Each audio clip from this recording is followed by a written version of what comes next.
Turabashuhuje. Amakuru dukesha ikinyamakuru Igihe aravuga ko muri Kongo Kinshasa abunganira leta mu rubanza rwa Kabila bemerewe miliyoni 2.4 z'amadolari.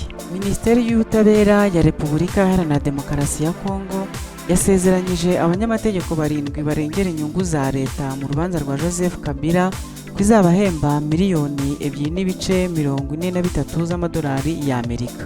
Urubanza rwa Kabila ruri kuburanishwa n'urukiko rukuru rw'igisirikare cya RDC kuva tariki ya 25 Nyakanga 2025. Ubushinjacyaha bumushinja icyaha cyo kugambanira igihugu bwo mu mutwe w'ingabo utemewe, ibyaha by'intambara ndetse n'ibyibasiye inyokomuntu.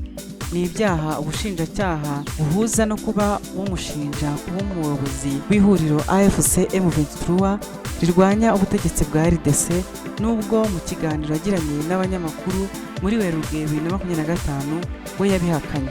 Leta ya RDC yahaye akazi abanyamategeko 7 kugira ngo barengere inyungu zayo muri uru rubanza, ibasezeranya kubahemba akayabo ka miliyoni 2.430 z'amadolari y'Amerika.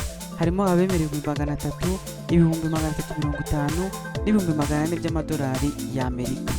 Mu gihe abanyekongo bo batunguwe no kubona ingano y'aya mafaranga, umwe mu banyamategeko Maître Jean-Marie Kabengele Irunga yatangaje ko mu gihe atagera kuri miliyoni 4 z'amadolari yari guhabwa uwagombaga gufata Corneille Nangaa wa AFC M23 na bagenzi be atari menshi. Yakomeje agira ati, mwibuke ko hadashize igihe kinini ukwezi kwa Werurwe tariki ya 7 n'iya 8 mwabonye itangazo rigenewe abanyamakuru y'uwari Minisitiri w'Ubutabera Constant Mutamba asezeranya miliyoni 4 z'amadolari uwafata Pero Luala na miliyoni 4 z'amadolari uwafata Corneille Nangaa na Bertrand Bisimwa. Uyu munyamategeko kandi yagaragaje ko urubanza rwa Kabila rukomeye kandi ko rwasabye ubushobozi bwinshi kugira ngo we na bagenzi be bashobore kurengera inyungu za leta muri uru rubanza. Maître Kabengele yagaragaje ko mu gihe Kabila yatsindwa, abanyamategeko ba leta bazatuma ashobora gutanga indishyi ya miliyari z'amadolari zizahabwa leta ndetse n'abandi bagizweho ingaruka n'ibyaha ashinjwa, bityo ko umukiriya wabo atazahomba. Kuwa 31 Nyakanga urubanza rwa Kabila rwakomeje,